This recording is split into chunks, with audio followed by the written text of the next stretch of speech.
Assalomu alaykum hammaga, xayrli kun, yaxshi kayfiyat. Darvozachining 5 ta viloyatda tengdaniq ishlari olib borilmoqda. Bolalar Toshkentda, Jizzaxda, Farg'onada, Ustunovkada, Namanganda Ustunovkada davom ettirishyapti.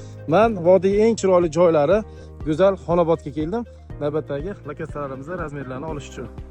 Qaytishda Andijon Buloqboshiga kiraman, Jalaquduqda ham ishlarimiz bor. Yo'llarga hammasini bitirib, Andijon shaharda ham to'xtab o'tamiz. Qaranglar, qanaqa yam-yashil chiroyli joylar. Bu joyni Andijon Xonobodda O'zbekistonning Shvetsariyasi deb atashadi. Juda haqiqatan go'zal joylar bor. Okeylar, Xonoboddagi yangi obyektimizga yetib keldik. Hozir mana shu joyi razmerlarini olamiz, chiroyli qilib darvozalarni qilib beramiz. Yuqorida kolonna qismlari, ikki tomonda tumba qismi bo'ladi. Oke, anchadan bir WhatsAppdan menga yozardilar, vaqt soati kelganda uy bitganda chaqiraman degan edilar. O'zlari safardalar, hozir uydagilar Hoji bobo bilan dogovor qilamiz. Yoki hozir Rossiyada ekanlar, videoga tusha olmadilar. Men onlayn gaplashyapman. Darvozaning joyi 390 aka. 45 sm qosh qismini tashlaymiz yuqoriga.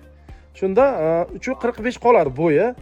Yuqorida o'sha turgan to'sin bor-ku, asosiy to'sin. O'shangacha yetib boradi darvozaning oldi tomoni qosh bilan.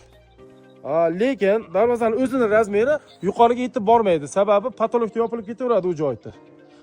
Biz darsh qo'yadigan bo'lsak, yuqorigacha patologga joy qolmay qoladi-da. Bu joy tepada.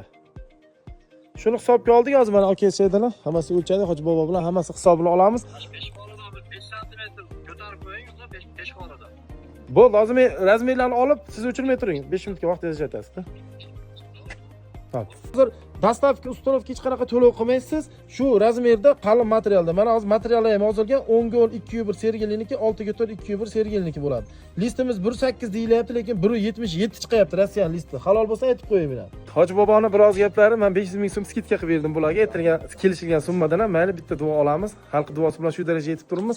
Yaxshi niyati chiroyli xonadon mana bitib qopti qurilishlari anchagina. Biz mana shu joyga katta darvoza qo'yamiz. Eniga 440, yonidagi qoshlari bilan 5 metr bo'ldi. Yuqoriga 390 mana shu tepadagi peshqara deydimi, to'singacha boradi. Xudo xolasa 1,5 oy srok oldik. 1,5 oy ichida ideal holatda olib kelib, video obzorlari bilan topshiramiz. Qurgan qurilishlari xayrli bo'lsin, faqat yaxshilikka xizmat qilsin. Aka safarda ekanlar, Alloh panohida asrasin, safardagi musofirdagi yurtdoshlarimizni. Darvoza ochib 12 ta viloyat xizmat ko'rsatamiz, aloqadamiz, xizmatdamiz, sog' bo'linglar.